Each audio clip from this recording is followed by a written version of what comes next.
Hello everyone, welcome back. आज के इस वीडियो में हम लोग पढ़ने वाले हैं क्लास 10 केमिस्ट्री के chapter 3 metals and non metals.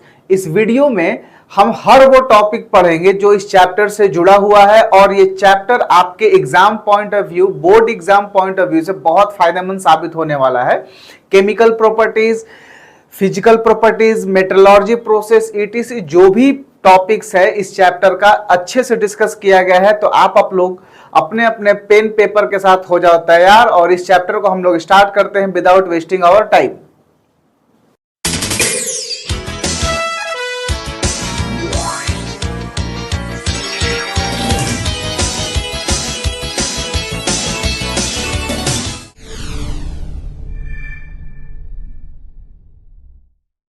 इस चैप्टर को स्टार्ट करने से पहले थोड़ा सा समझते हैं हम लोग मैटर के बारे में कि मैटर क्या होता है।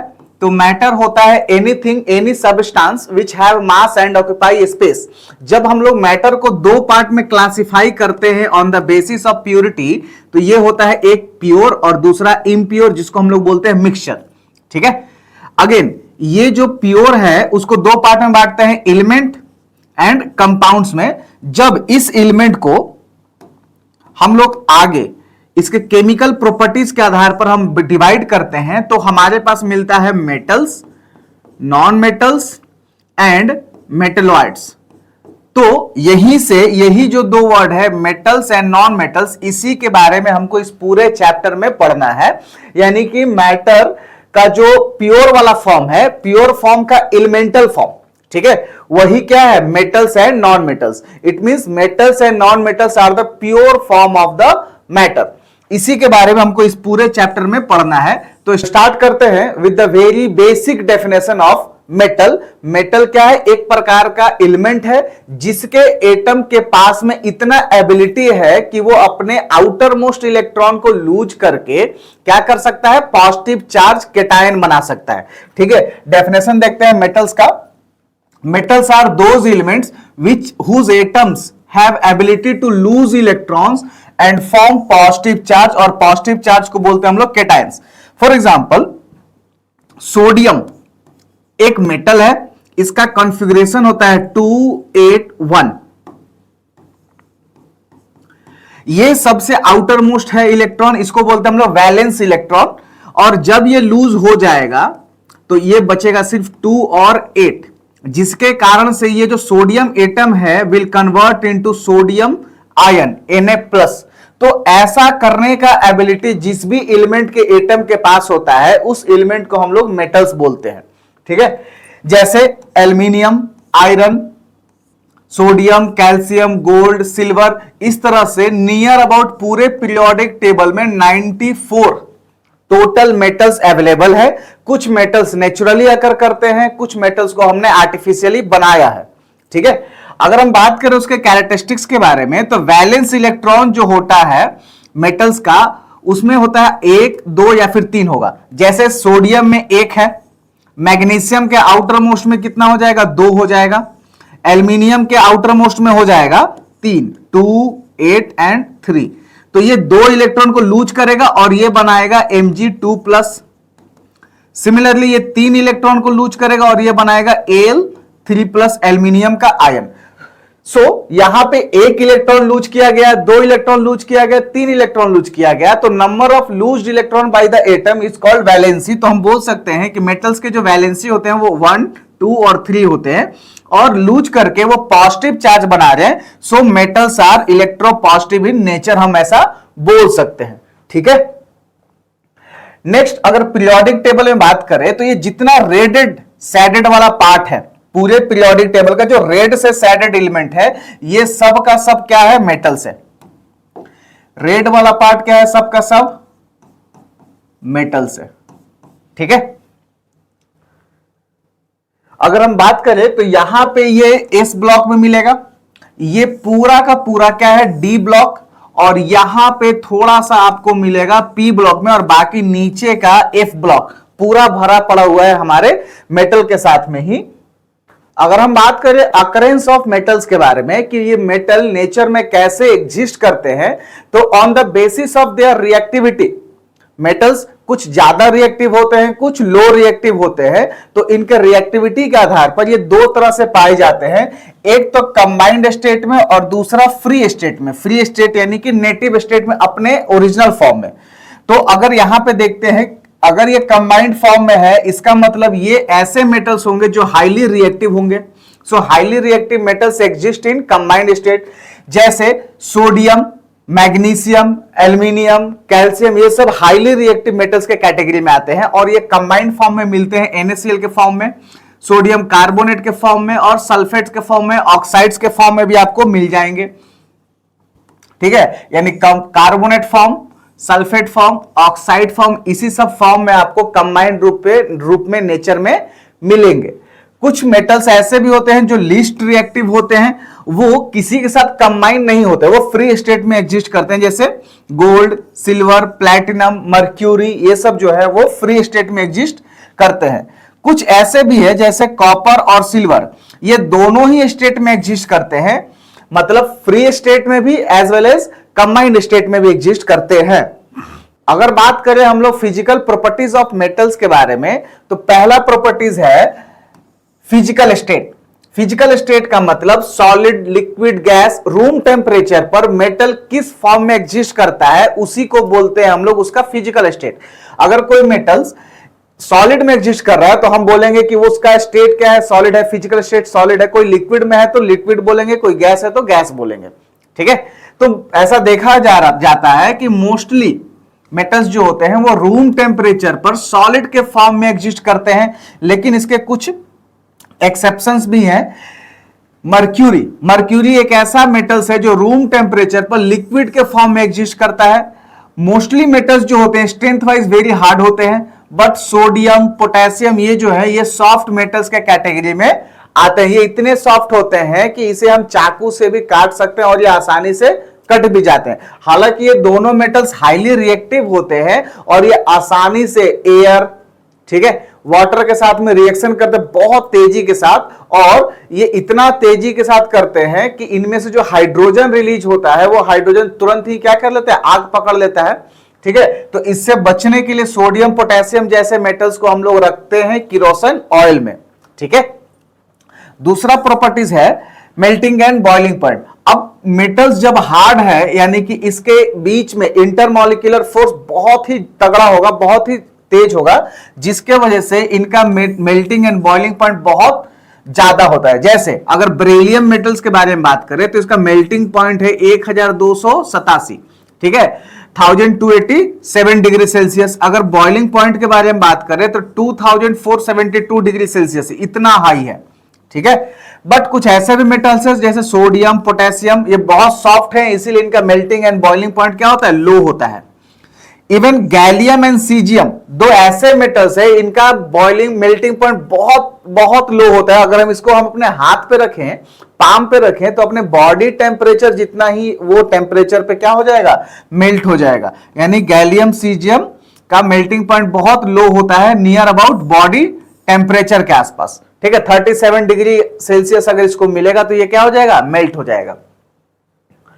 नेक्स्ट फिजिकल प्रॉपर्टीज है लस्टर। लस्टर का मतलब शाइनिंग सरफेस। तो मेटल्स जो होते हैं वो उनका सरफेस क्या करता है, शाइन करता है। क्यों ऐसा होता है, क्योंकि मेटल के सरफेस पर जितने भी सारे लाइट इंसिडेंट होते हैं मोस्टली ये रिफ्लेक्ट बैक हो जाते हैं, जिसके वजह से इसका सरफेस क्या होता है, चमकते रहता है, शाइनिंग होता है। मैलेबिलिटी, मैलेबिलिटी का मतलब हम लोग मेटल्स को पीट पीट कर इसको थीन शीट में कन्वर्ट कर सकते हैं आसानी से। ये पतला से पतला थीन शीट में कन्वर्ट हो सकता है। जैसे आपने नाम सुना होगा रदरफोर्ड का गोल्ड फॉयल एक्सपेरिमेंट, उन्होंने गोल्ड का एक फॉयल शीट यूज किया था। गोल्ड इज अ मेटल और उसको उतना पतला लेयर में हम लोग कन्वर्ट कर सकते थे। क्यों, due to its malleability, malleable properties के कारण। आजकल हम लोग फूड स्टोरेज के लिए एल्यूमिनियम रैपर का यूज करते हैं। तो एल्यूमिनियम इज अ मेटल, और उसको इतना पतला से पतला हम लोग कन्वर्ट कर सकते हैं। ठीक है, तो can convert into thin sheet. Gold and silver ऐसे हैं जो मोस्ट मैलिएबल हैं। इसका एक्सेप्शन है zinc. Zinc is non malleable, zinc malleable नहीं है। नेक्स्ट प्रॉपर्टीज है डक्टाइल। डक्टाइल का मतलब हम इसे खींच के लंबा पतला वायर कर सकते हैं, वायर के रूप में भी कन्वर्ट कर सकते हैं, जिसके कारण से हम लोग इलेक्ट्रिकल वायर्स में कॉपर वायर यूज करते हैं, कॉपर मेटल है और उसको उतना पतला में कन्वर्ट कर सकते हैं। ठीक है, ड्रॉन इनटू वायर्स, डक्टाइल का मतलब होता है metals can be drawn into wires. Gold सबसे ज्यादा डक्टाइल होता है, जिंक अगेन एक्सेप्शन आ गया कि नॉन डक्टाइल होता है। अगर हम बात करें सोनोरिटी के बारे में, सोनोरस प्रॉपर्टीज, इसका मतलब कि अगर किसी मेटल को स्ट्रक किया जाए, उसको हीट किया जाए, तो इट विल प्रोड्यूस साउंड, वो प्रोड्यूस करेगा साउंड, यानी कि they have sonorous properties and produce ringing sound on heating. Next, हम सब जानते हैं कि metals are good conductor of electricity and heat due to free electron. Free electron होने के कारण से मेटल्स जो होते हैं गुड कंडक्टर होते हैं हीट के एंड इलेक्ट्रिसिटीज के भी। इसमें एक एक्सेप्शन है, lead and mercury are poor conductor of heat, ये हीट को कंडक्ट नहीं करते हैं। अगर डेंसिटी के बारे में बात करें तो डेंसिटी मेटल्स का बहुत हाई होता है, जैसे आयरन का डेंसिटी जो होता है 7.8 ग्राम पर सेंटीमीटर क्यूब, मैग्नीज का होता है 7.4 ग्राम पर क्यूबिक सेंटीमीटर, इतना हाई होता है। ठीक है, लेकिन वहीं सोडियम एंड पोटेशियम सॉफ्ट होने के कारण से इसका डेंसिटी क्या होता है, लो। जैसे सोडियम का डेंसिटी होता है 0.97 ग्राम पर क्यूबिक सेंटीमीटर, पोटेशियम का होता है 0.86 ग्राम क्यूबिक सेंटीमीटर, इतना लो होता है density compare to the other metals. But generally metals का क्या होता है, डेंसिटी हाई होता है। अब बारी है मेटल्स के केमिकल प्रॉपर्टीज के बारे में जानने का, कि मेटल जब डिफरेंट किसी केमिकल के साथ में रिएक्शन करता है तो क्या होता है, कैसा बिहेवियर शो करता है। तो सबसे पहला देखते हैं कि reaction of metal with oxygen, कि जब ये ऑक्सीजन के साथ रिएक्ट करेगा तो क्या होगा। जनरली ऐसा देखा गया कि मेटल जब ऑक्सीजन के साथ में रिएक्शन करता है तो बनाता है मेटल ऑक्साइड।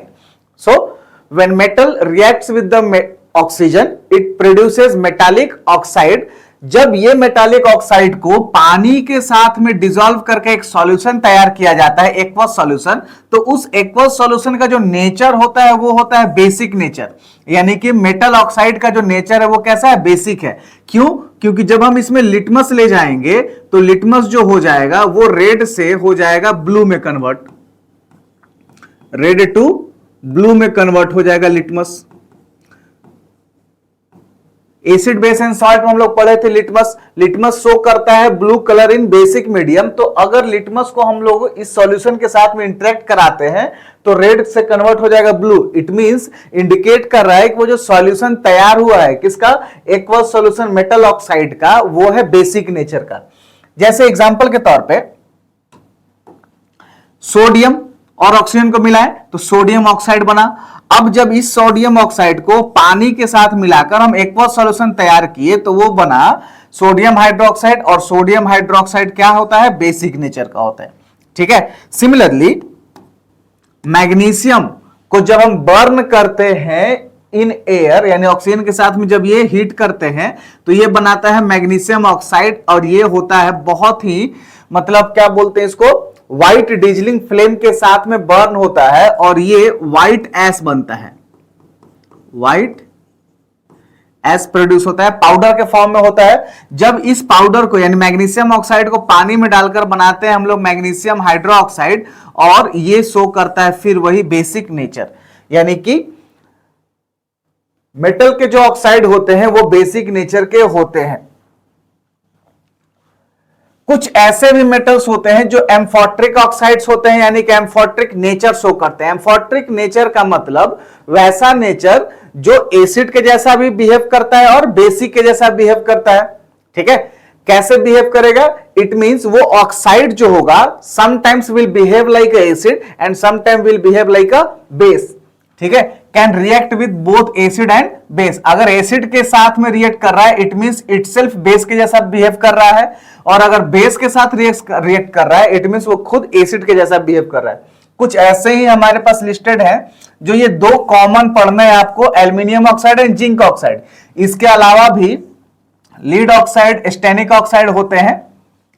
जैसे यहां देखते हैं एल्यूमिनियम ऑक्साइड को एग्जांपल लेकर, एल्यूमिनियम ऑक्साइड को हम डाल रहे हैं एसिड के साथ HCl, हमें नहीं पता है कि ये कौन सा भी नेचर शो कर रहा है, ठीक है, लेकिन यहां पर बना एल्यूमिनियम क्लोराइड एंड वाटर, तो ये है सॉल्ट और ये है वाटर। तो salt and water are the product of when acid and base reacted. तो अगर ये एसिड है, इट मींस कि ये अभी फिलहाल बेस के जैसा बिहेवियर शो कर रहा है, ठीक है। सो यहां पे अगर दूसरा देखें तो जब हम इसको इसी सेम चीज को एल्यूमिनियम ऑक्साइड को ही बेस के साथ रिएक्शन कराते हैं तो ये बनाता है सोडियम एल्यूमिनेट NaLO2 और water, again salt and water बना रहा है। तो ये सॉल्ट एंड वाटर भी किससे बना होगा, एसिड एंड बेस रिएक्शन से।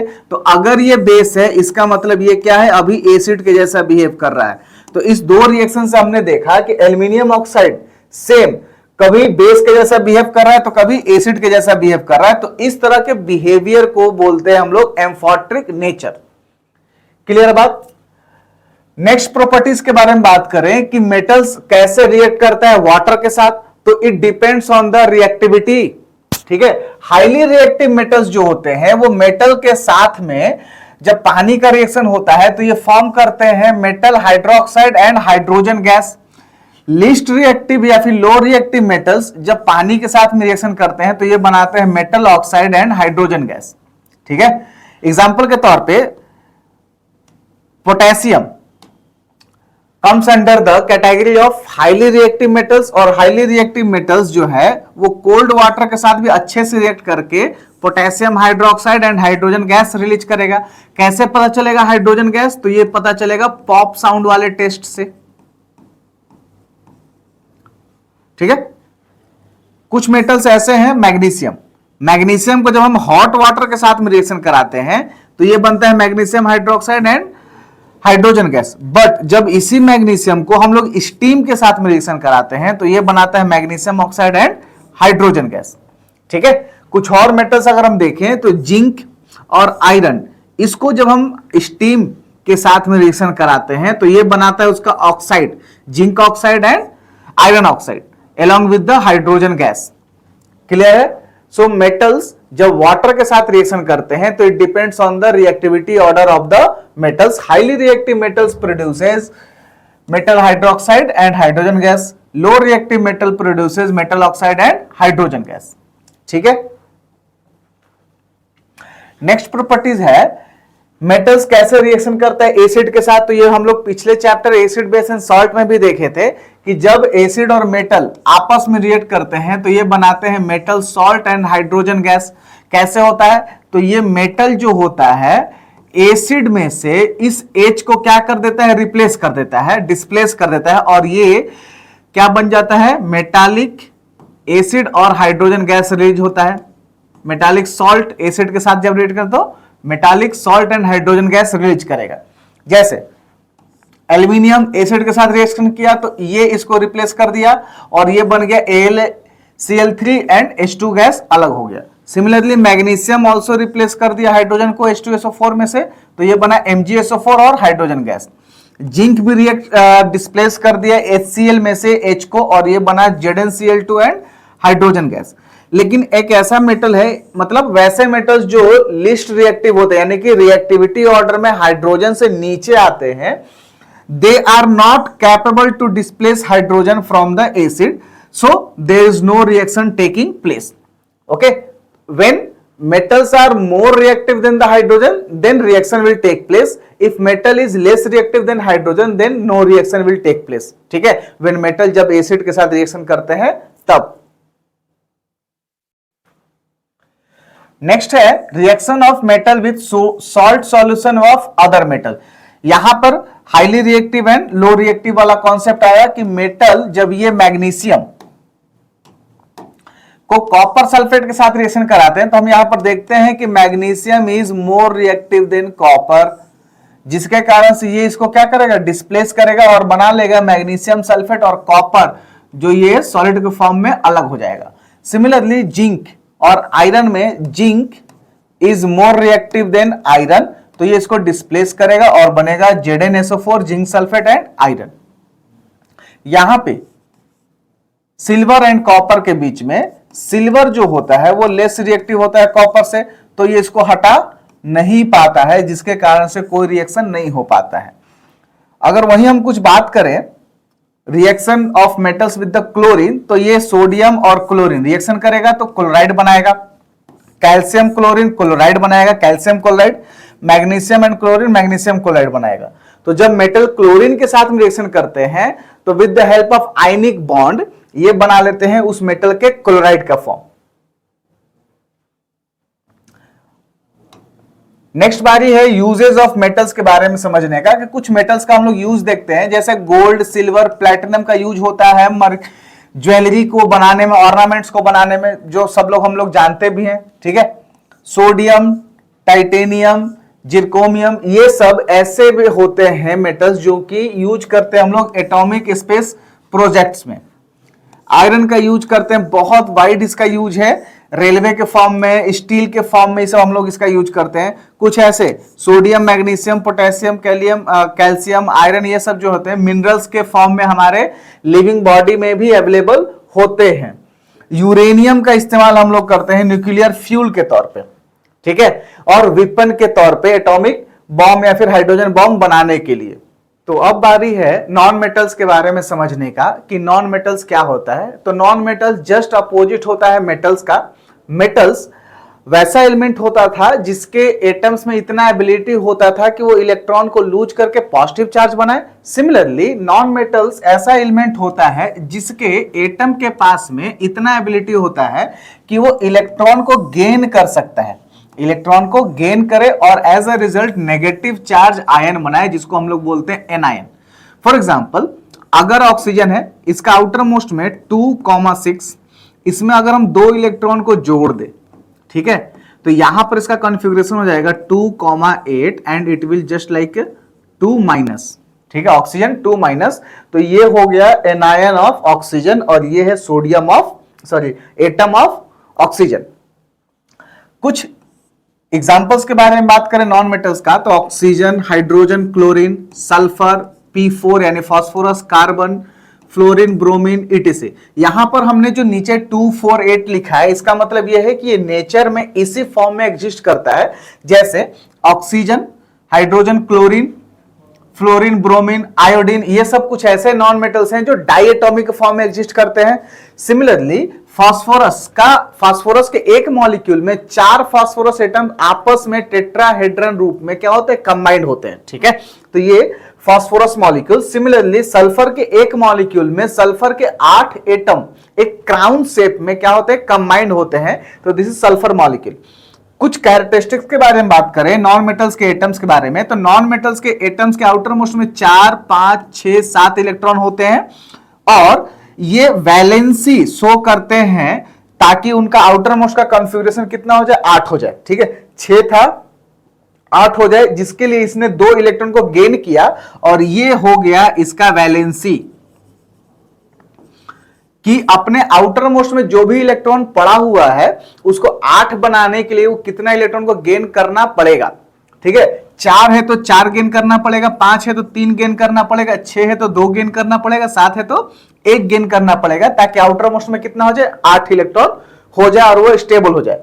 तो वैलेंसी हो गया नॉन मेटल्स का 4, 3, 2, 1, और ये नेगेटिव चार्ज बनाते हैं due to the gain of electron, इसीलिए इनका नेचर होता है इलेक्ट्रो नेगेटिव नेचर। अगर हम बात करें यहां पे कि ये नॉन मेटल्स पीरियोडिक टेबल में किधर होते हैं, तो आप ये देखो, जो ब्लू कलर वाले हैं, ये वाले, ये सब के सब क्या है, इंक्लूडेड हाइड्रोजन, ये सब के सब क्या है, नॉन मेटल्स हैं, नॉन मेटल्स, ठीक है। तो ये इधर 18th group, 17th group, 16th group और 14th एंड 15th ग्रुप के कुछ ऐसे मेटल्स, कुछ ऐसे एलिमेंट्स हैं जो कि नॉन मेटल्स हैं। बाकी ये जो येलो वाले दिख रहे हैं, boron, silicon, germanium, arsenic, selenium, tellurium, ये सब क्या है, मेटलॉइड्स हैं, यानी कि इनके पास दोनों प्रॉपर्टीज है, मेटल्स का भी और नॉन मेटल्स का भी, ठीक है।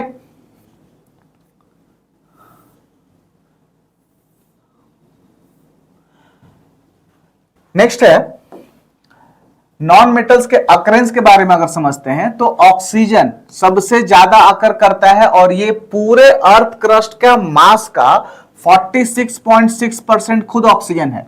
सेकंड ज्यादा एग्जिस्ट करने वाला नॉन मेटल है सिलिकॉन। सिलिकॉन जो है 27.7% है अर्थ क्रस्ट के मास का।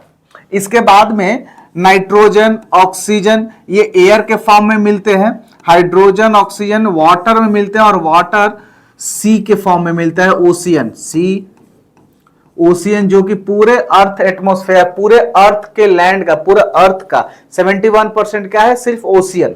ठीक है, बाकी मोस्टली कुछ और भी नॉन मेटल्स हैं जो विटामिन, फैट, एंजाइम्स, कार्बोहाइड्रेट्स के फॉर्म में हमारे लिविंग बॉडीज में क्या होते हैं, पड़े रहते हैं। Physical properties of non metals के बारे में बात करेंगे तो फिजिकल स्टेट इसका होता है, तीनों फॉर्म में एग्जिस्ट करता है। सॉलिड के फॉर्म में 5 नॉन मेटल्स ऐसे हैं जो एग्जिस्ट करते हैं, जैसे sulphur, phosphorus, carbon, iodine, selenium. Liquid के फॉर्म में सिर्फ एक नॉन मेटल एग्जिस्ट करता है और वो होता है ब्रोमीन। गैस के फॉर्म में टोटल 11-10 के आसपास में एग्जिस्ट करता है, जैसे क्लोरीन, हाइड्रोजन, ऑक्सीजन, फ्लोरीन, ये सब कुछ ऐसे नॉन मेटल्स हैं जो गैसियस फॉर्म में एट रूम टेम्परेचर पर एग्जिस्ट करते हैं। इनका melting and boiling point low होता है compare to the metals, but exception में है डायमंड। और डायमंड क्या होता है, एक अनदर फॉर्म होता है कार्बन का, जिसको हम लोग बोलते हैं एलोट्रॉफ ऑफ कार्बन। ठीक है, एलोट्रॉफ ऑफ कार्बन के बारे में हम लोग next chapter carbon and its compound में पढ़ेंगे, तो हम लोग वहां पर समझेंगे एलोट्रॉफ्स क्या होते हैं। जनरली मेटल्स जो होते हैं सॉफ्ट होते हैं डायमंड के हिसाब से। डायमंड के अलावा ये जनरली हार्डेस्ट सबस्टेंस है ऑन अर्थ पे, हार्डेस्ट होता है, हार्ड होता है। नॉन मेटल जो होते हैं नॉन लस्ट्रस होते हैं, मतलब वो साइन नहीं करते हैं, except graphite and iodine. Non ductile होते हैं नॉन मेटल्स, नॉन मेलिएबल होते हैं non metals, bad conductor of electricity and heat होते हैं। ठीक है, क्योंकि इनमें फ्री इलेक्ट्रॉन नहीं होता है, except graphite. Graphite is also another form of carbon. Allotrope किसका है, कार्बन का ही, और ये होता है good conductor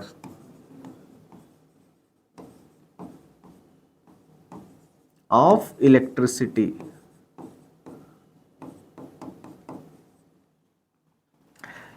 non metals non sonorous होते हैं एंड इनका डेंसिटी भी लो होता है। नॉन सोनोरस का मतलब ठीक वही से, सोनोरस का मतलब होता है हीट करने पर रिंगिंग साउंड प्रोड्यूस करता है मेटल्स, जबकि नॉन मेटल्स ऐसा कुछ भी साउंड प्रोड्यूस नहीं करते हैं। नेक्स्ट है नॉन मेटल्स के केमिकल प्रॉपर्टीज के बारे में जानने का। तो नॉन मेटल्स का केमिकल प्रॉपर्टीज पहला हम देखेंगे कि नॉन मेटल्स का रिएक्शन जब ऑक्सीजन के साथ होता है तो क्या होता है, तो ये प्रोड्यूस करता है non metallic oxide. When non-metal reacts with oxygen, it produces non-metallic oxide। और non-metallic oxide को जब पानी में डिसॉल्व करते हैं तो ये जो सॉल्यूशन तैयार करता है वो एसिडिक होता है। क्यों एसिडिक होता है, क्योंकि ये ब्लू लिटमस पेपर को या फिर ब्लू लिटमस सॉल्यूशन को रेड में कन्वर्ट कर देता है। ठीक है, जैसे कार्बन एंड ऑक्सीजन मिलेगा तो CO2 बनेगा गैस, और जब CO2 को हम पानी में डिसॉल्व करेंगे तो ये बनेगा कार्बोनिक एसिड H2CO3। इसका नाम है कार्बोनिक एसिड, जो कि कोक वगैरह में बहुत ज्यादा मिलता है। ठीक है, जैसे सल्फर और ऑक्सीजन को रिएक्ट कराएं तो SO2 बना, जब इस SO2 को पानी में डाले तो सल्फ्यूरस एसिड बना। ठीक है, ये क्या है, एसिड है और इसका नाम है सल्फ्यूरस।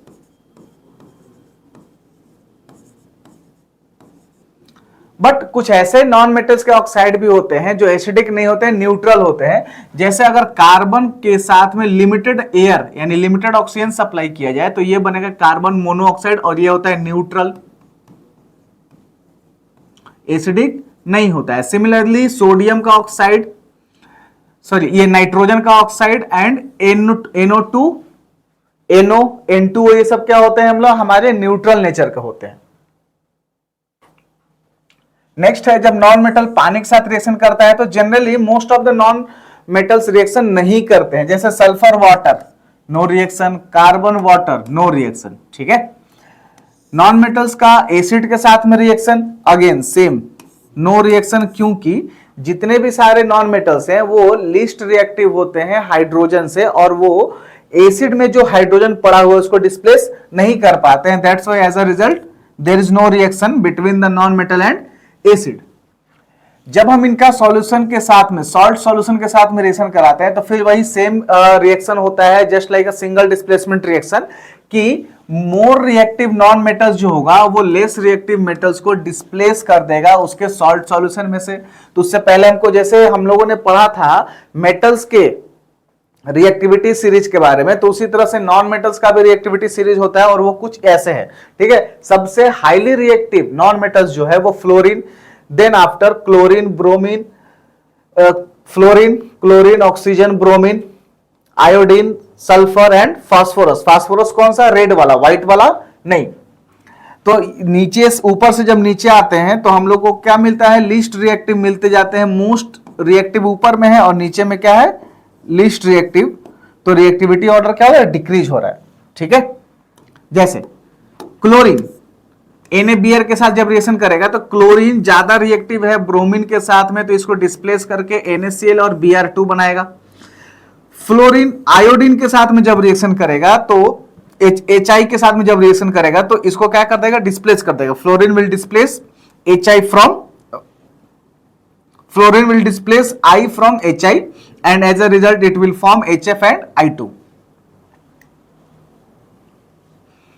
नेक्स्ट बारी है यूजेस ऑफ नॉन मेटल्स के बारे में समझने का, कि नॉन मेटल्स के यूजेस क्या क्या होते हैं। तो नॉन मेटल्स में जैसे ऑक्सीजन, रेस्पिरेशन पर्पस है, सांस लेने के लिए जरूरी है सारा ऑक्सीजन, जितने भी हैं और जितने भी सारे लिविंग थिंग्स है, प्लांट्स, एनिमल्स, सबके लिए ऑक्सीजन जरूरी है।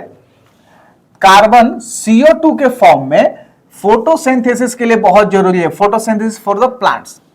सल्फर बैटरीज में यूज करते हैं हम लोग, डिटर्जेंट में यूज करते हैं, फर्टिलाइजर्स में यूज करते हैं और सब भी चीजें। हाइड्रोजन का यूज करते हैं हम लोग फ्यूल के तौर पे, रॉकेट फ्यूल के तौर पे हम लोग इसका यूज करते हैं।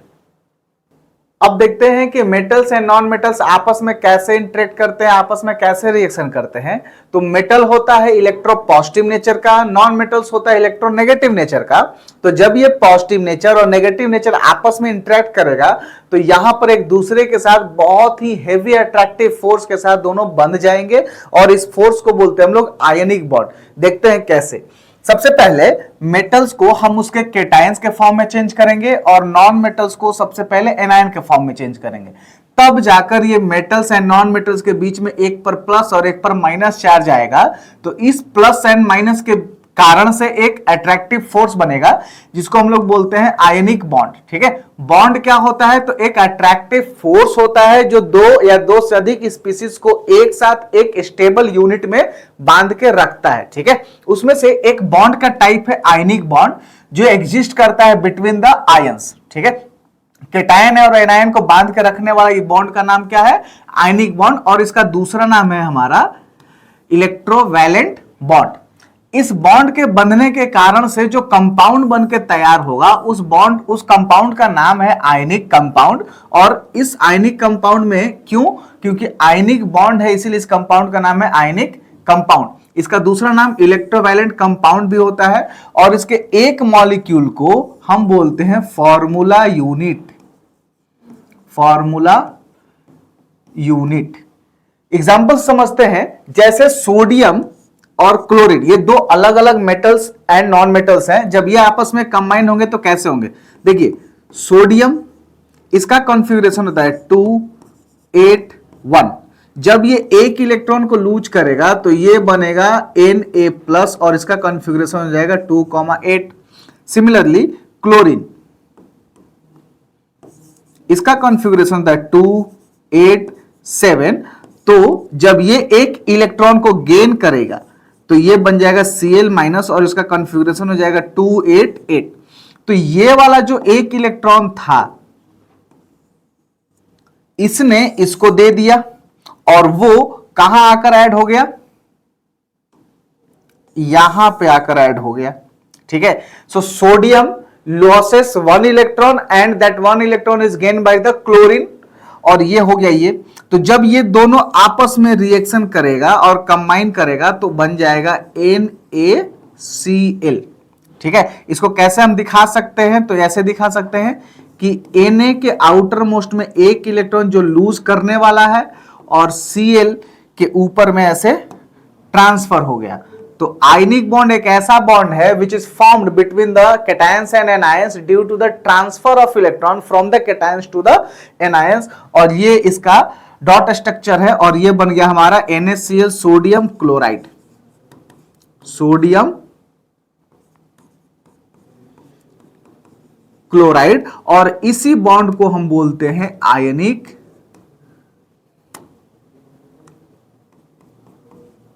बॉन्ड। ठीक है, कुछ और एग्जांपल समझते हैं इसको अच्छे से, जैसे मैग्नीशियम और क्लोरीन। ठीक है, मैग्नीशियम 282, जब ये दो इलेक्ट्रॉन को, ये वाला दो इलेक्ट्रॉन को लूज करेगा तो ये बन जाएगा Mg2+।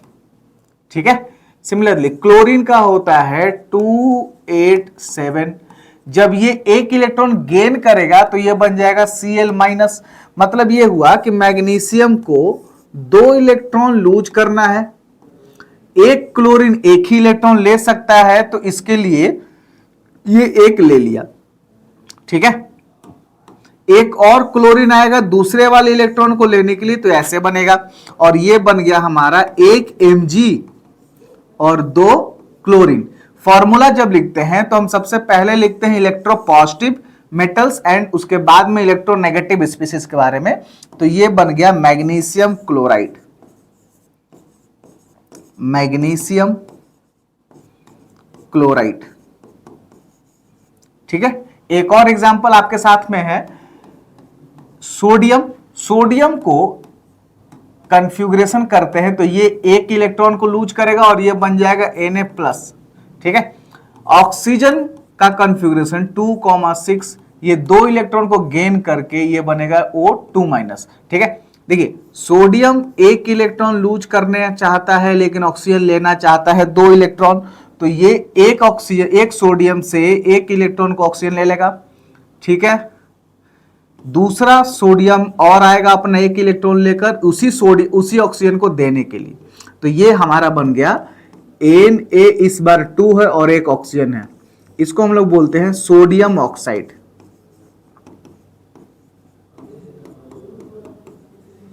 So this is how ionic bond or ionic compound forms between the metals and non-metals, between the cations and anions। कुछ प्रॉपर्टीज के बारे में अगर हम बात करें आयनिक कंपाउंड्स का, तो ये सॉलिड होते हैं रूम टेम्परेचर पर, इनका melting and boiling point high होता है। क्यों हाई होता है? क्योंकि इनके बीच में जो फोर्स लगता है आयनिक फोर्स, आयनिक बॉन्ड, ये बहुत हेवी होता है, बहुत हार्ड होता है, इसीलिए इनका मेल्टिंग एंड बॉइलिंग पॉइंट बहुत हाई होता है। गुड कंडक्टर ये होते हैं मॉल्टेन फॉर्म में, सॉलिड फॉर्म में ये बैड कंडक्टर होगा क्योंकि इनके आयंस फ्री नहीं है। जैसे ही हम इनको एक्वा सॉल्यूशन में डिसॉल्व करेंगे या फिर हल्का सा मेल्ट कर देंगे तो इनके आयंस फ्री हो जाते हैं, जिसके कारण से ये क्या बन जाता है? Good conductor. सॉल्युबल होता है वाटर में, ठीक है, और वेरी हार्ड होते हैं ये nature wise. So these are the properties of ionic compounds. तो अब हम लोग इस चैप्टर के अंतिम पड़ाव में हैं और अब तक हम लोगों ने जाना कि मेटल्स एंड नॉन मेटल्स के बारे में, उसका केमिकल प्रॉपर्टीज क्या होता है, फिजिकल प्रॉपर्टीज क्या होता है। अब जानने का बारी है कि मेटल्स जो आज हम लोग यूज करते हैं क्या वो वैसे ही एग्जिस्ट करता है या फिर जैसे एग्जिस्ट करता है और उसको इस रूप में लाने में क्या क्या टेक्निक्स अपनाना पड़ता है। यानी कि अब हमारा जो टॉपिक होने वाला है वो होगा एक्सट्रैक्शन ऑफ मेटल्स, यानी कि मेटल्स को कैसे एक्सट्रैक्ट करते हैं। ऐसा हम लोग जानते हैं कि मेटल्स का मेजर सोर्स जो है वो अर्थ क्रस्ट है, और हम लोगों ने जान रखा है कि metals depending upon the reactivity अलग अलग फॉर्म में एग्जिस्ट करता है। लो रिएक्टिव वाले मेटल अपने फ्री फॉर्म में एग्जिस्ट करते हैं एंड हाई रिएक्टिव वाले मेटल कंबाइंड फॉर्म में एग्जिस्ट करते हैं नेचर में। देखिए, जैसे अगर हम बात करें लीस्ट रिएक्टिव मेटल्स के बारे में, जैसे गोल्ड, सिल्वर, कॉपर, ये फ्री फॉर्म में एग्जिस्ट करते हैं, लेकिन कुछ ऐसे हैं कॉपर और सिल्वर, हम लोगों ने पहले भी इस बात के बारे में डिस्कस किया है कि ये कंबाइंड फॉर्म में एग्जिस्ट करता है और करता है ऑक्साइड या फिर सल्फाइड के फॉर्म में। ठीक है, दूसरा कैटेगरी है मोस्ट रिएक्टिव मेटल, तो ये ऑलवेज कंबाइंड फॉर्म में ही एग्जिस्ट करता है, मोस्टली ऑक्साइड फॉर्म में एग्जिस्ट करता है। क्यों? क्योंकि हमारे एटमॉस्फेयर में ऑक्सीजन बहुत ज्यादा है। उसके अलावा जैसे कुछ मेटल्स हैं, sodium, potassium, calcium, magnesium, aluminium, ये सब ऑक्साइड के फॉर्म में एग्जिस्ट करते हैं। जो मॉडरेट वाले रिएक्टिव मेटल्स हैं, ठीक है, मॉडरेट वाले जो रिएक्टिव मेटल है, ये सल्फाइड, ऑक्साइड एंड कार्बोनेट्स के फॉर्म में एग्जिस्ट करते हैं, जैसे जिंक, आयरन, लीड, ये तीनों या फिर ऐसे जो भी मॉडरेट रिएक्टिव वाले मेटल्स हैं, ये सल्फाइड के फॉर्म में, ऑक्साइड के फॉर्म में एंड कार्बोनेट्स के फॉर्म में एग्जिस्ट करते हैं। अब इन मेटल्स के रिएक्टिविटी के आधार पे हम इसको एक्सट्रैक्ट करते हैं with the help of different techniques, ठीक है, जो कि बेस्ड होगा उसके रिएक्टिविटी ऑर्डर पे।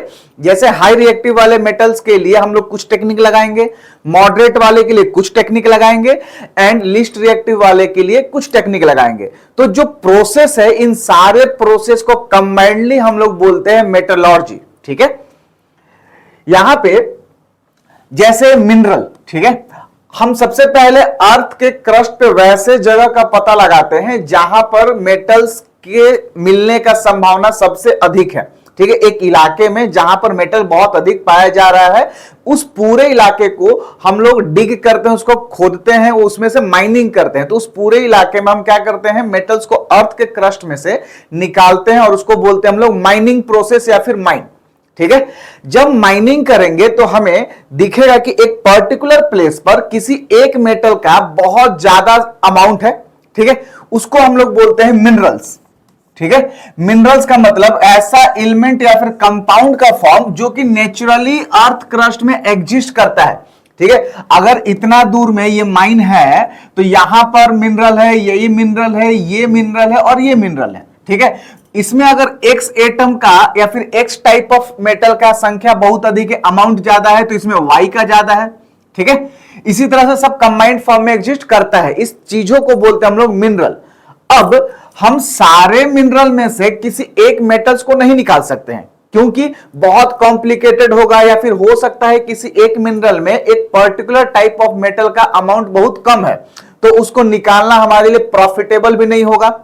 तो हम वैसे मिनरल्स को सेलेक्ट करते हैं जिसमें किसी एक या दो मेटल का अमाउंट जो है सबसे ज्यादा है और उसको निकालना हमारे लिए क्या हो, फायदेमंद भी हो। तो वैसे मिनरल को ही बोल देते हैं ओर्स, ठीक है। ओर्स क्या है, एक तरह का मिनरल ही है जिसमें से पर्टिकुलर टाइप ऑफ मेटल को एक्सट्रैक्ट करते हैं, निकालते हैं विद प्रॉफिट, ठीक है। तो हम ये बोल सकते हैं कि जैसे ये वाला एक और है लेकिन ये वाला और नहीं है, क्योंकि इसमें वाई का संख्या बहुत कम है या फिर नहीं है, लेकिन इसमें वाई ज्यादा है, तो इसको बोलेंगे हम लोग ओर ऑफ वाई मेटल, इसको नहीं बोलेंगे। जबकि ये भी एक मिनरल है और ये और भी है, लेकिन ये और नहीं है, लेकिन ये मिनरल है। तो हम ये बोल सकते हैं कि all ores are minerals but all minerals are not ores, ठीक है। जैसे यहां पर कुछ मेटल्स हैं, एल्यूमिनियम, ठीक है। एल्यूमिनियम के डिफरेंट ओर्स हैं, जैसे बॉक्साइट, क्रायोलाइट, कोरिंडम, ठीक है। इसका फॉर्मूला यहां पर है, ये आपको दिख रहा होगा कि यहां पे एल्यूमिनियम है, यहां एल्यूमिनियम है, यहां एल्यूमिनियम है। तो इन सब में से हम एल्यूमिनियम को बहुत आसानी से और बहुत ज्यादा प्रॉफिट के साथ निकाल सकते हैं, इसीलिए इन सबको हम बोलते हैं ores of aluminium. Similarly iron के भी ओर्स होते हैं, जैसे हेमेटाइट, मैग्नेटाइट, आयरन पायराइट। यहां पर सब में आयरन अच्छे खासे मात्रा में है और इसको निकालना हमारे लिए प्रॉफिटेबल भी है, that's why these are the ores of iron. Similarly zinc के भी हैं, zinc blende, zinc zincite, calamine, यहां पर भी जिंक है बहुत अच्छा खासा में, ठीक है। और यहां पर आप देखो कि zinc is one of the type of moderate reactive metal, और ये सल्फाइड के फॉर्म में है, ऑक्साइड के फॉर्म में है, कार्बोनेट्स के फॉर्म में है। जैसा मैंने पहले ही बताया था कि मॉडरेट रिएक्टिव वाले मेटल्स तीनों फॉर्म में एग्जिस्ट करते हैं, सल्फाइड, ऑक्साइड एंड कार्बोनेट्स। तो इन रिएक्टिविटी ऑर्डर के आधार पे हमें क्या करना है, डिफरेंट टेक्निक्स यूज करना होता है, ठीक है, in order to extract them. जैसे हाई रिएक्टिव में हम सबसे पहले ओर सेलेक्ट करेंगे, क्योंकि हम ओर में से ही तो निकालेंगे मेटल को, मिनरल से तो नहीं निकालेंगे। ठीक है, तो ओर सेलेक्ट करते हैं। अब उस ओर में देखेंगे कि वो जो मेटल अवेलेबल है क्या वो हाई रिएक्टिव है या फिर मॉडरेट रिएक्टिव है या फिर लीस्ट रिएक्टिव है। अगर हाई रिएक्टिव होगा तो उसको इलेक्ट्रोलाइसिस करेंगे और इलेक्ट्रोलाइसिस के हेल्प से हम प्योर मेटल निकाल लेंगे। ठीक है, अगर लो रिएक्टिव वाला होगा तो लो रिएक्टिव वाले क्या होते हैं, सल्फाइड या फिर ऑक्साइड के फॉर्म में एग्जिस्ट करेगा। ठीक है, और सल्फाइड से सबसे पहले क्या करेंगे, उसको ऑक्साइड के फॉर्म में एग्जिस्ट करेंगे। ठीक है, उसको कन्वर्ट करेंगे। सल्फाइड को ऑक्साइड में कन्वर्ट करने के लिए जो प्रोसेस यूज करते हैं रोस्टिंग, रोस्टिंग करने के बाद हमें मिल जाएगा ऑक्साइड का फॉर्म उस मेटल का, और फिर उसके बाद में हम लोग रिडक्शन मेथड लगाएंगे और वहां से हमको एक मेटल मिल जाएगा।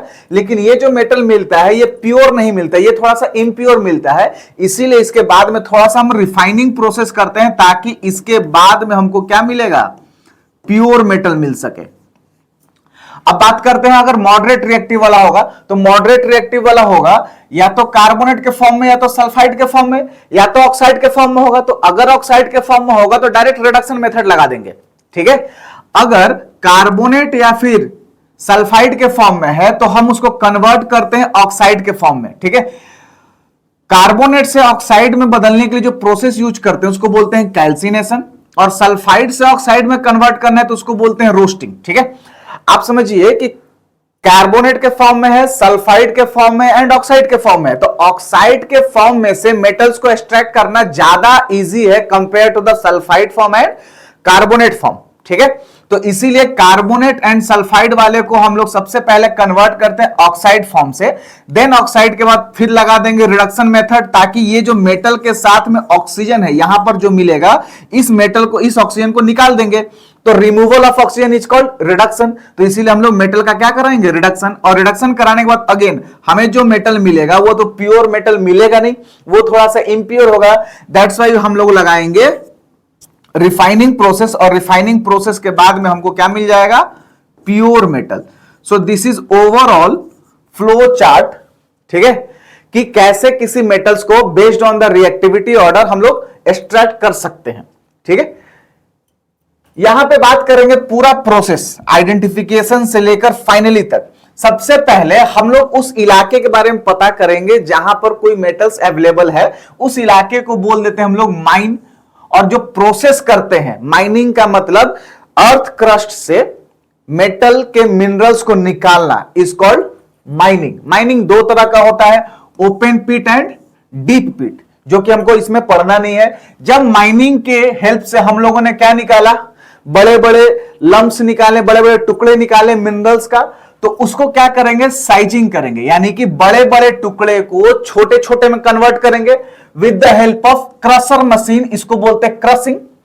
क्रशिंग का मतलब यह हुआ कि बड़े बड़े मिनरल्स को कन्वर्ट करते हैं तोड़ तोड़कर, हैमरिंग से तोड़ तोड़कर क्या करते हैं, स्मॉल में तोड़ते हैं। जब स्मॉल में हो गया तो फिर उसको पल्वराइजर मशीन से पल्वराइजिंग प्रोसेस करते हैं ताकि वो छोटा टुकड़ा पाउडर्ड फॉर्म में कन्वर्ट हो जाए। ठीक है, इस प्रोसेस को बोलते हैं हम लोग पल्वराइजेशन। ठीक है, यहां से हमने मेटल्स को निकाला मिनरल के फॉर्म में, फिर उसको तोड़ा, तोड़ने के बाद में हमने क्या किया, उसको पल्वराइजेशन किया। यहां से जो मिनरल निकला ना, तो उसमें से हम लोग ओर्स को सिलेक्ट करेंगे। ठीक है, ओर्स को सिलेक्ट करेंगे, मिनरल्स को रहने देंगे, ओर्स को निकालेंगे। ओर्स को छोटे छोटे टुकड़े में तोड़ेंगे, फिर उसको पल्वराइजेशन मशीन में डालकर पाउडर फॉर्म में डालेंगे। ठीक है, अब जब यहां पर आ गया तो अब हमको यहां से क्या मिल गया, पाउडर फॉर्म। पाउडर फॉर्म के बाद में हम करेंगे कॉन्सेंट्रेशन। ठीक है, क्योंकि उसमें बहुत सारे ऐसे भी चीज होंगे जो उस मेटल के अलावा बहुत सारा चीज होगा। ठीक है, तो हम करेंगे क्या कि बाकी सारे चीजों को, अनवांटेड चीजों को निकालेंगे। इस प्रोसेस को बोलते हैं हम लोग कॉन्सेंट्रेशन ऑफ ओर्स। ठीक है, इसके लिए भी बहुत सारे टेक्निक्स है, जैसे gravity separation method, froth flotation method, magnetic separation method, hand picking, chemical process, बहुत सारा प्रोसेस है जो कि हमको पढ़ना फिलहाल नहीं है। तो हम आगे बढ़ते हैं। अब हम जान चुके हैं कि हमारे ओर्स में किसी एक मेटल का कंसंट्रेशन बहुत हाई हो चुका है और अनवांटेड मटेरियल जो निकल सकता है एक स्टेज में, उसको निकाल चुके हैं। ठीक है, with the help of concentration of ore steps. अब यहां पे जो मेटल होगा वो या तो सल्फाइड कार्बोनेट्स के फॉर्म में होगा, ऑक्साइड के फॉर्म में तो बहुत अच्छा है, नहीं तो उसको क्या करेंगे, सल्फाइड एंड कार्बोनेट्स को कैल्सिनेशन एंड रोस्टिंग प्रोसेस से हम उसको कन्वर्ट करेंगे ऑक्साइड में। फिर ऑक्साइड में करने के लिए यही बोल देते हैं, कैल्सिनेशन एंड रोस्टिंग प्रोसेस करते हैं। ऑक्साइड फॉर्म जब मिला तो उसमें से ऑक्सीजन को निकालेंगे ताकि हमको मेटल मिल सके, तो इसके लिए बोलते हैं हम लोग रिडक्शन ओर और रिडक्शन ऑफ ओर। इसके लिए बहुत सारा प्रोसेस है, जिसमें से कुछ है smelting process, self reduction process, thermite process. ठीक है, अब जो यहां पर रिडक्शन के बाद में मेटल मिलेगा वो तो क्या रहता है, उसमें थोड़ा बहुत इंप्योरिटी रहेगा, जिस इंप्योरिटी को निकालने के लिए हम लगाएंगे रिफाइनिंग प्रोसेस और रिफाइनिंग मेथड। और इसके लिए कुछ मेथड्स है, लिक्विफिकेशन और लिक्वेशन एंड इलेक्ट्रोलाइटिक रिफाइनिंग। तो इलेक्ट्रोलाइटिक रिफाइनिंग को हम लोग पढ़ेंगे, इसको थोड़ा हम लोग देख लेंगे, ये इंपॉर्टेंट है। और यहां से जब हमको प्योर मेटल मिलेगा तो उसका फिर हम लोग आगे यूज कर सकते हैं। एक्सट्रैक्शन ऑफ मेटल्स में हमें कुछ टर्म्स को जानना पड़ेगा कि क्या क्या बोलते हैं। यहां पे पहला टर्म है गैंग या फिर मैट्रिक्स। ठीक है, गैंग या फिर मैट्रिक्स, इसका मतलब यह हुआ कि जो मेटल के साथ में, ठीक है, मिनरल्स वगैरह में जो सैंड पार्टिकल्स है या फिर क्ले पार्टिकल, रॉकी मटेरियल है एज अ इम्प्योरिटी, उसको बोलते हैं हम लोग गैंग या फिर मैट्रिक। ठीक है, गैंग या फिर मैट्रिक का मतलब ओर्स में मेटल के साथ में जो क्ले मटेरियल, अनवांटेड जैसा सैंड, रॉकी मटेरियल से, उसको क्या बोलते हैं हम लोग, गैंग। ठीक है, इसको निकालना है तो इसको निकालने के लिए हम जो केमिकल का यूज करते हैं उसको बोलते हैं फ्लस्क। और ये क्या करता है कि ये ओर में हम इसको डालते हैं फ्लस्क को, और इसके बाद में ये इंप्योरिटी को निकालकर बाहर कर देता है। ठीक है, तो फ्लस्क का डेफिनेशन ये है कि substance which mixed with ores, ठीक है, ओर्स के साथ मिलाते हैं और उसको किस पर्पस से, तो removal of the impurities from the ore. ठीक है, ये डिपेंड करेगा कि वो जो इंप्योरिटी है वो किस नेचर का है, एसिडिक नेचर का है कि बेसिक नेचर का है। अगर वो बेसिक नेचर का होता है तो जो फ्लस्क हम डालते हैं वो एसिडिक डालते हैं। ठीक है, ये एसिडिक फ्लस्क है, ठीक है, SiO2, और ये FeO एक तरह का बेसिक इंप्योरिटी है। तो जो ये दोनों बन के निकलेगा ये, ठीक है, FeSiO3, और जो फिर मिलने के बाद में जो बनता है उसको हम लोग बोलते हैं स्लैग। ये क्या हो गया हमारा, एक स्लैग, झाग की तरह होगा, ये स्लैग हो जाएगा। यानी कि स्लैग का मतलब फ्लस्क प्लस में इंप्योरिटी का जो मिक्सचर होगा, ठीक है, उसको बोलते हैं हम लोग स्लैग। सिमिलरली अगर बेसिक फ्लस्क यूज करना है तो होना चाहिए इंप्योरिटीज एसिडिक, ये एसिडिक इंप्योरिटीज है, और ये है हमारा बेसिक फ्लस्क CaO, और ये जो बनेगा फिर CaSiO3, ये फिर बन गया स्लैग। ठीक है, सो वंस अगेन स्लैग क्या है, mixture of flux and impurities. Now अब हम लोग स्टार्ट करेंगे डायरेक्ट ऑक्सीडेशन ऑफ ओर्स से। हमें पता है कि कैल्सिनेशन एंड रोस्टिंग प्रोसेस के मदद से कार्बोनेट्स एंड सल्फाइड ओर्स को कन्वर्ट करना है ऑक्सीडेशन है या फिर ऑक्साइड के फॉर्म में, तो हम बोलेंगे ऑक्सीडेशन ऑफ ओर। तो पहला है कैल्सिनेशन प्रोसेस। तो कैल्सिनेशन प्रोसेस का मतलब कि heating, strong heating of ores, ठीक है, इन एब्सेंस ऑफ एयर या फिर लिमिटेड सप्लाई ऑफ एयर, ठीक है, उस मेटल के मेल्टिंग पॉइंट से नीचे, बिलो। सो कैल्सिनेशन का मतलब यह हुआ कि स्ट्रॉन्ग हीटिंग ऑफ मेटल ओर, ठीक है, इन एब्सेंस ऑफ एयर और limited supply of air below the melting point of metal. ठीक है, ये किस लिए यूज करते हैं, ताकि जो कार्बोनेट का ओर है या फिर हाइड्रेटेड ओर है वो ऑक्साइड के फॉर्म में क्या हो सके, कन्वर्ट हो सके। जैसे एग्जांपल के तौर पे Al2O3 2H2O, ये हाइड्रेटेड ऑक्साइड ओर है, तो इसको हम लोग हीट करेंगे, और हीट करने के कारण से ये जो हाइड्रेटेड वाला वाटर मॉलिक्यूल है ये रिमूव आउट हो जाएगा और ये ऑक्साइड का प्योर फॉर्म हमें मिल गया। सिमिलरली यहां पर भी Fe2O3 है, ठीक है, इसको भी हीट करेंगे तो ये वाला बाहर हो गया और ये हमें ऑक्साइड का फॉर्म मिल गया। ठीक है, अगर कैल्शियम कार्बोनेट के फॉर्म में है, कार्बोनेट के फॉर्म में, तो अगेन इसको हीट करेंगे और ये बन जाएगा कैल्शियम ऑक्साइड, और यहां पर ऑक्सीजन CO2 के फॉर्म में बन के निकल जाएगा। तो अगेन हमें क्या मिल गया, मेटल का ऑक्साइड। अगेन जिंक कार्बोनेट है तो इसको हीट करेंगे तो ये बनेगा जिंक ऑक्साइड एंड CO2, तो अगेन हमें मिल गया oxide form of metal. So calcination process से हम लोग कार्बोनेट फॉर्म या फिर हाइड्रेटेड ऑक्साइड फॉर्म को कन्वर्ट करते हैं पहले ऑक्साइड फॉर्म में। दूसरा जो मेथड है रोस्टिंग मेथड, ठीक है, रोस्टिंग मेथड का मतलब यह हुआ कि जब हम लोग वो जो कॉन्सेंट्रेटेड ओर है उसको हीट करते हैं स्ट्रॉन्ग, ठीक है, at high temperature in presence of excess of air. Calcination में था लिमिटेड सप्लाई या फिर अब्सेंस ऑफ एयर, जबकि रोस्टिंग प्रोसेस में होता है एक्सेस ऑफ एयर में हम लोग क्या करते हैं, कॉन्सेंट्रेटेड ओर को स्ट्रांग हीट करते हैं ताकि वो जो सल्फाइड का फॉर्म है वो कन्वर्ट हो सके ऑक्साइड के फॉर्म में। यानी कि ये जनरली यूज करते हैं हम लोग फॉर द सल्फाइड ओर्स। जैसे यहां पर लीड सल्फाइड है, ऑक्सीजन दिए, एयर दिए और इसको क्या कर रहे हैं हम लोग, हीट कर रहे हैं, तो ये लीड ऑक्साइड का फॉर्म बना और ये SO2 गैस बन के निकल गया। हमारा मेन ये है लीड का ऑक्साइड। सिमिलरली कॉपर सल्फाइड है, ऑक्सीजन के साथ में हीट कर रहे हैं तो हमारा कॉपर ऑक्साइड बना और ये SO2 गैस बन के निकल गया। ठीक है, जिंक का सल्फाइड फॉर्म है, ऑक्सीजन के प्रेजेंस में हीट कर रहे हैं तो ये बना जिंक ऑक्साइड, ऑक्साइड का फॉर्म, एंड ये हमारा SO2 सल्फर डाइऑक्साइड गैस के फॉर्म में बन के निकल गया। तो अब हमारे पास कैल्सिनेशन प्रोसेस के मदद से कार्बोनेट फॉर्म कन्वर्ट हो चुका है ऑक्साइड फॉर्म में, एंड रोस्टिंग के मदद से सल्फाइड फॉर्म कन्वर्ट हो चुका है ऑक्साइड के फॉर्म में। नाउ वी हैव ओर्स और metals in the form of oxide. तो अब हमें क्या करना है, इन ऑक्सीजन जो मेटल के साथ में लगा उसको हटाना है, यानी रिमूव करना है ऑक्सीजन को। तो इस प्रोसेस को बोलते हैं हम लोग रिडक्शन प्रोसेस। तो हम अब स्टार्ट करते हैं reduction of ores. So reduction of ores का मतलब मेटल ऑक्साइड को मेटल के फॉर्म में क्या करना है, कन्वर्ट करना। जैसे कुछ मेथड हमने बताया था स्मेल्टिंग। ठीक है, स्मेल्टिंग का मतलब होता है रिडक्शन कराते हैं हम लोग with the help of carbon. ठीक है, यहां पर PbO का फॉर्म है, कार्बन के साथ में रिएक्शन कराया तो ये कार्बन मोनोऑक्साइड, ये कार्बन इस ऑक्सीजन को लेकर उड़ गया और ये सिर्फ बना लीड। अगर PbO है और इसके साथ कार्बन मोनोऑक्साइड मिला रहे हैं तो भी वही बनेगा, लेकिन यहां पर CO2 गैस बनेगा। तो अब हमारा यहां पर मेटल मिल गया है, लेकिन ये मेटल वंस अगेन बता दे आपको कि ये इम्प्योर है। ठीक है, सिमिलरली यहां पर भी अगर Fe2O3 है ऑक्साइड का फॉर्म, इसको कार्बन के साथ रिएक्शन कराएंगे तो ये बन जाएगा इम्प्योर Fe मेटल और ये CO2 gas, sorry CO gas. Similarly अगर यही वाला चीज के साथ में रिएक्शन कराएंगे CO का तो ये बनेगा आयरन इम्प्योर और यहां पे ये बन जाएगा CO2 गैस। ठीक है, इस प्रोसेस को बोलते हैं हम लोग स्मेल्टिंग, यानी कि conversion of metal oxide in the form of oxide with the help of, sorry, in the form of metal with the help of carbon. Thermite process में क्या करते हैं हम लोग, हाई रिएक्टिव मेटल को के साथ में उसको क्या कर देते हैं, डिस्प्लेसमेंट करा देते हैं। ठीक है, जैसे यहां पर Cr2O3 है और यहां पर है एल्यूमिनियम। ठीक है, तो एल्यूमिनियम क्या करेगा, Cr को डिस्प्लेस करेगा और बन जाएगा Al2O3 और ये Cr अलग हो गया।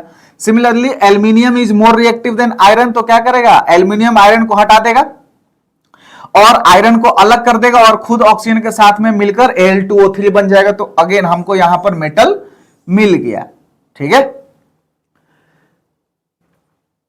सेल्फ रिडक्शन मेथड का मतलब यानी कि वंस अगेन ये भी एक थर्ड मेथड है ऑफ रिडक्शन ऑफ ओर, जिसमें कि ये HgS यानी कि सल्फाइड फॉर्म जो है ऑक्सीजन के साथ में रोस्टिंग करा रहे थे हम लोग, तो ये मर्क्यूरी का ऑक्साइड बन रहा था।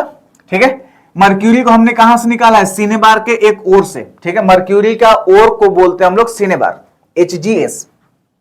ये ऑक्साइड का फॉर्म है, इसको अगेन हीट किया। ठीक है, ऑक्साइड के फॉर्म को हीट कर रहे हैं। ठीक है, तो ये हमारा बन गया मेटल और ऑक्सीजन अलग हो गया। इसको बोलते हैं हम लोग सेल्फ रिडक्शन मेथड। ये वाला है सेल्फ रिडक्शन मेथड। यहां पे तो हमने रोस्टिंग मेथड लगाकर सल्फाइड को कन्वर्ट किया किसमें, ऑक्साइड में। सिमिलरली यहां पर भी है, सल्फाइड को हीट करेंगे इन प्रेजेंस ऑफ एयर और ये बनेगा ऑक्साइड का फॉर्म, और इस ऑक्साइड को यहां पे लीड सल्फाइड के साथ अगेन रिएक्शन कराएंगे। ठीक है, इसको भी बोल देंगे सेल्फ रिडक्शन। क्यों, क्योंकि PbO खुद PbS के साथ में क्या कर रहा है, खुद को रिड्यूस कर रहा है। तो यहां पर बनेगा Pb और SO2। तो ये हमारा एक मेटल यहां पर अगेन मिल गया। Pb का ओर जो होता है उसको बोलते हैं हम लोग गैलेना। तो ये जो रिडक्शन के बाद में हमें मेटल मिला है वो एक्चुअली में इम्प्योर है तो प्योर मेटल। ठीक है, उसके साथ कुछ और भी नहीं है, कोई और मेटल या फिर नॉन मेटल नहीं है, बट कुछ इंप्योरिटीज है जो कि मड के रूप में, क्ले के रूप में उसके साथ बैठा पड़ा है। ठीक है, तो इस इम्प्योर मेटल को हमें कन्वर्ट करना है प्योर मेटल में with the help of electrolysis, जिसको हम लोग बोलते हैं इलेक्ट्रोलाइटिक रिफाइनिंग और इलेक्ट्रो रिफाइनिंग। ठीक है, इसको समझते हैं एक एग्जांपल कॉपर से लेकर। जैसे एक जो इम्प्योर कॉपर हमें मिला है, यानी कि जो हमने ओर्स से कॉपर ऑब्टेंड किया है, उस इम्प्योर कॉपर को हम सेट करेंगे एज अ एनोड, एंड एक और कॉपर लेंगे जो कि प्योरेस्ट फॉर्म होगा अलग से, उसको हम सेट करेंगे एज अ कैथोड, ठीक है, और इसको एक इलेक्ट्रोलाइटिक सेल की तरह सेट कर देंगे और प्लस और माइनस से जोड़ देंगे, ठीक है। यहां पर क्या है, इलेक्ट्रोलाइट्स है, ठीक है, जिसमें कि एसिडिक फॉर्म में डाले हैं CuSO4 के साथ में एसिडिक थोड़ा सा है, ठीक है, H2SO4 प्लस में CuSO4 का सॉल्यूशन है। ये एसिडिफाइड इसलिए किए हैं just to increase the electrolytic process, ठीक है, कंडक्टिविटी को बढ़ाने के लिए ये इलेक्ट्रोलाइटिक टैंक है। अब जैसे ही ये प्रोसेस स्टार्ट होगा, ठीक है, तो क्या होगा, यहां से यहां करंट फ्लो करेगा। एज अ रिजल्ट इसमें से इम्प्योर कॉपर में से क्या होगा कि इसका इलेक्ट्रॉन इधर जाएगा, ये कैथोड सॉरी एनोड पे क्या होगा, ऑक्सीडेशन होगा, जो कि यहां पे हम देख रहे हैं कि एनोड पे क्या होगा, ये जो कॉपर है, ठीक है, इस कॉपर में से ये जो 2 इलेक्ट्रॉन निकलेगा हर एक कॉपर में से, और ये जो Cu2 प्लस आयन के फॉर्म में है ये चला जाएगा कहां पे, इधर आ जाएगा, यहां से ये यहां पर आएगा Cu2 प्लस, ठीक है, और ये यहां पे डिसॉल्व होकर यहां पर जाकर बैठेगा, और इधर से जो इलेक्ट्रॉन आ रहा है यहां पर ये इलेक्ट्रॉन लेने के बाद में रिड्यूस हो जाएगा। जैसे यहां पर कैथोड पे क्या होगा, Cu2 प्लस जो यहां से निकला वो यहां गया, ठीक है, और इसने जो 2 इलेक्ट्रॉन दिया था वायर से होते हुए इसने यहां पर क्या कर लिया, एब्जॉर्ब कर लिया, और ये बनाया सिर्फ Cu का एटम, ठीक है। इसी तरह से धीरे धीरे यहां से Cu2 प्लस आयन निकलेगा और यहां पर जा जाकर Cu बनेगा। तो स्लोली क्या होगा कि इसका साइज घटते जाएगा और इसका साइज बढ़ते जाएगा। इस तरह से क्या होगा कि टोटल कॉपर एटम यहां से एनोड से होकर कैथोड पर जाकर डिपॉजिट हो जाएगा और हमें कैथोड पर प्योर कॉपर ऑब्टेन्ड हो जाएगा, और बाकी जो क्ले बचा होगा, मड बचा होगा, वो एनोड के नीचे में डिपॉजिट हो जाएगा, जिसको हम लोग बोलेंगे एनोड मड। यहां पे ये हो रहा था dissociation of electrolyte in the form of Cu2 plus and SO4 minus 2 minus में। कैथोड पे हो रहा था हमारा एडिशन ऑफ इलेक्ट्रॉन यानी कि रिडक्शन, और एनोड पर हो रहा था लॉस ऑफ इलेक्ट्रॉन यानी कि ऑक्सीडेशन। तो ये प्रोसेस करके हमें प्योर कॉपर ये ऑब्टेन्ड हो चुका है एज अ कैथोड, ठीक है, कैथोड पर हमको प्योर कॉपर मिल गया है। इसी तरह से कोई और भी मेटल हमें क्या मिल जाएगा, प्योर मेटल मिल जाएगा कैथोड पे। So this is how to convert impure metal to the pure metal, ठीक है। एंड इस प्रोसेस को बोलते हैं हम लोग रिफाइनिंग, और रिफाइनिंग के लिए बहुत सारा मेथड है, जिसमें से हमने एक मेथड यूज किया है इलेक्ट्रो रिफाइनिंग, किसका, तो कॉपर का। तो अब हम लोग बात करने वाले हैं एलॉय फॉर्मेशन के बारे में, मतलब एलॉय के बारे में। तो एलॉय क्या होता है, एलॉय एक सॉलिड होमोजीनियस मिक्सचर होता है 2 या 2 से अधिक मेटल्स या फिर मेटल्स एंड नॉन मेटल्स का, ठीक है। So alloy is a homogeneous mixture of 2 और मोर मेटल्स, ठीक है, और मेटल्स विथ नॉन मेटल। इस चीज को हम लोग बोलते हैं एलॉय। इसका प्रिपरेशन कैसे करते हैं, तो सबसे पहले जिन मेटल्स को हमें मिलाकर एलॉय बनाना है उसको सबसे पहले मेल्ट करते हैं। मेल्ट करने के बाद एक दूसरे में मिला देते हैं होमोजीनियसली, एंड देन उसको ठंडे होने के लिए, कूल डाउन होने के लिए छोड़ देते हैं। जब वो कूल डाउन होता है और जो सॉलिड ऑब्टेन्ड होता है वो कॉम्पोजिशन होता है उन सारे मेटल्स का जिसको हमने मेल्ट करके उसमें डाला था, और जो सॉलिड कंपाउंड या फिर सॉलिड सब्सटेंस जो बनता है उसको हम लोग बोलते हैं एलॉय, ठीक है। जैसे ब्रोंज एक टाइप का एलॉय है जो कि बनता है कॉपर एंड टीन के मिलने से, ठीक है। ब्रोंज का इस्तेमाल हम लोग करते हैं स्टैचू बनाने में, कॉइन्स वगैरह बनाने में। पुराने जमाने में जो सिक्के चलते थे वो ब्रोंज के सिक्के चलते थे। शिप्स के पार्ट्स बनाने में, मेडल्स वगैरह में आपने सुना होगा कि ब्रोंज मेडल किसी ने जीता, तो ब्रोंज यही ब्रोंज है, ठीक है। Similarly another one of the type of alloy है ब्रास, जो कि कॉपर एंड जिंक के मिलने से बनता है, और इसका इस्तेमाल हम लोग करते हैं यूटेंसिल्स बनाने में, कार्टिजेजेस बनाने में, ठीक है। अगर हम बात करें थर्ड एलॉय के बारे में, तो सोल्डर जो है वो बना है टीन और लीड के कॉम्पोजिशन से, और इसका इस्तेमाल हम लोग करते हैं मेटल्स को जोड़ने के लिए, वायर या फिर इलेक्ट्रिकल कंपोनेंट्स को जोड़ने में हम लोग इसका यूज करते हैं फॉर द सोल्डरिंग पर्पस, ठीक है। इसी तरह से कुछ अदर एग्जांपल्स हैं एलॉय के, एल्निको जो कि एल्यूमिनियम, निकल, क्रोमियम और आयरन के मिलने से बनता है। सिमिलरली स्टील, स्टील में कार्बन, निकल, क्रोमियम, आयरन मिला है। देन नाइक्रोम, गन पाउडर, ये सब कुछ एग्जांपल्स हैं एलॉयज के। एक तरह का एलॉय है अमालगम। अमालगम का मतलब ये हुआ कि ये एक तरह का एलॉय ही है, तो एलॉय में हम लोग कोई भी मेटल, नॉन मेटल डालते हैं, ठीक है, और मेटल मेटल डालते हैं। लेकिन अगर मेटल में एक मेटल मर्क्यूरी है, बाकी दूसरा मेटल कोई भी है, ठीक है, यानी कि वैसा alloy in which mercury metal is compulsory present, तो that alloy is called as a amalgam. तो amalgam is a alloy of mercury, mercury plus में अदर मेटल। यहां पे ये है कि आयरन एंड प्लेटिनम किसी भी प्रकार का एलॉय या फिर बोले तो अमालगम नहीं बनाते हैं। अगर कुछ अमालगम के बारे में बात करें तो जिंक प्लस मर्क्यूरी का amalgam, sodium amalgam, sodium plus mercury का, देन जिंक एंड, ये रिपीट हो गया anyway, so zinc and mercury का क्या हो गया, एक अमालगम बना, और amalgam is a kind of alloy. तो हम ये बोल सकते हैं कि all amalgams are alloy but all alloys are not amalgam. इस चैप्टर का लास्ट टॉपिक है कोरोजन। कोरोजन के बारे में हम लोगों ने chapter 1 chemical reactions and equations में भी पढ़ा है, यहां पर दोबारा पढ़ेंगे सेम चीजों को। तो कोरोजन क्या होता है कि अगर कोई एक मेटल है, इस मेटल के ऊपर में एटमॉस्फेरिक कंपोनेंट्स या फिर कोई केमिकल अटैक करता है, जिसके कारण से इसका जो अपर सरफेस है धीरे धीरे ये क्या होने लगता है, डिस्ट्रॉय होने लगता है। इसी प्रोसेस को हम लोग बोलते हैं corrosion. So corrosion is nothing but slow destruction of metals by action of air, moisture और केमिकल्स ऑन देयर सरफेस। जैसे क्या क्या जरूरी चीजें हैं जिसके कारण से कोरोजन होगा ही होगा, ठीक है।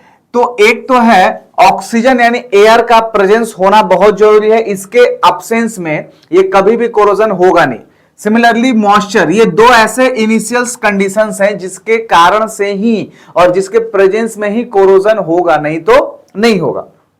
अगर हम बात करें कोरोजन इन आयरन के बारे में, कुछ मेटल्स पे देखते हैं कैसा ये इफेक्ट डालता है। तो कोरोजन इन आयरन, इसको बोलते हैं हम लोग रस्टिंग। यहां पे ये आयरन मेटल है और ये ऑक्सीजन एंड H2O मॉलिक्यूल जो है ये कहां से आया है, एटमॉस्फेयर से आया है। और जब ये इसके साथ में रिएक्शन करेगा तो ये बनेगा Fe2O3xH2O यानी कि हाइड्रेटेड आयरन ऑक्साइड। इसी को बोलते हैं हम लोग रस्ट, और ये रेडिश ब्राउन जैसा होता है, ठीक है। ऊपर का जो मेटल का यानी कि आयरन का जो सरफेस है वो हल्का हल्का रेडिश ब्राउन हो जाएगा और वो बन जाता है आयरन का oxide, hydrated form.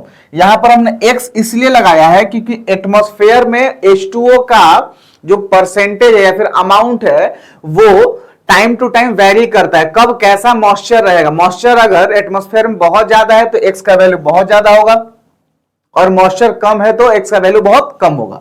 Similarly corrosion देखते हैं सिल्वर में, ठीक है। टार्निशिंग ऑफ सिल्वर यानी कि पहले सिल्वर ऑक्सीजन के साथ रिएक्ट करके सिल्वर ऑक्साइड बनाएगा, और जब ये सिल्वर ऑक्साइड हाइड्रोजन सल्फाइड यानी कि ये केमिकल है यहां से इसके साथ में रिएक्शन करेगा तो ये बनेगा सिल्वर सल्फाइड और ये वाटर। तो ये जो सिल्वर सल्फाइड बना, सिल्वर के ऊपर में सल्फाइड का लेयर यानी कि ये एक होता है ब्लैक लेयर, जिसके कारण से कलर ऑफ सिल्वर क्या होता है, थोड़ा सा टार्निश हो जाता है।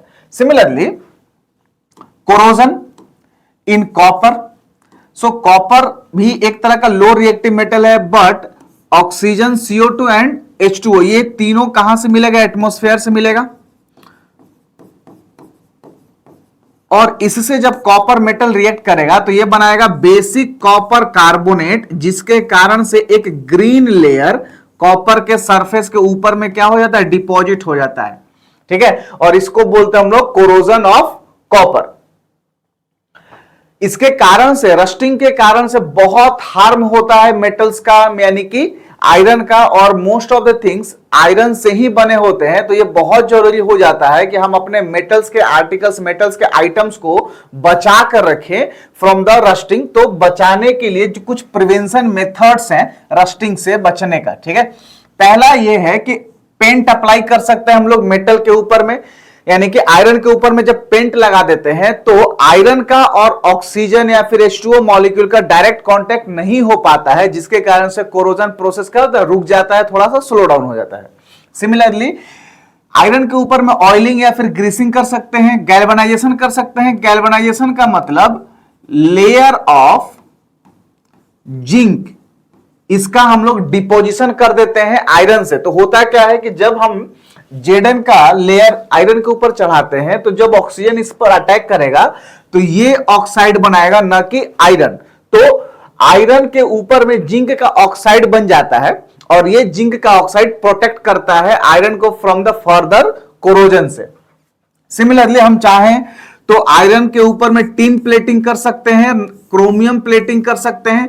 ये टिन एंड क्रोमियम आयरन के मुकाबले बहुत ही लेस रिएक्टिव होते हैं, जिसके कारण से आयरन हमारा क्या रहेगा, रस्ट से बचा रहेगा, कोरोजन से बचा रहेगा। एक और मेथड है एलॉइंग। एलॉइंग करने से उसका internal ability to fight from the corrosion, और कोरोजन जो क्रिएट करता है ऑक्सीजन H2O, उससे फाइट करने का क्षमता क्या होता है, बढ़ जाता है, जिसके कारण से हम क्या करते हैं, एलॉइंग करते हैं। तो एलॉइंग क्या करता है, रस्टिंग या फिर कोरोजन से क्या करता है, रेसिस्ट करता है, रेसिस्टेंट होते हैं। एलॉय क्या होते हैं, कोरोजन रेसिस्टेंट होते हैं। तो so these are the few method from which we can prevent iron from the rusting process। तो इसी के साथ हमारा ये चैप्टर होता है खत्म। उम्मीद है कि आपको ये पूरा चैप्टर, पूरा वीडियो बहुत अच्छे समझ में आया होगा और ये चैप्टर डेफिनेटली आपके बोर्ड एग्जाम के प्रिपरेशन में बहुत हेल्पफुल साबित होगा। तो तब तक के लिए थैंक यू और मिलते हैं हम लोग नेक्स्ट वीडियो में एक अच्छे से चैप्टर के साथ। सी यू सून।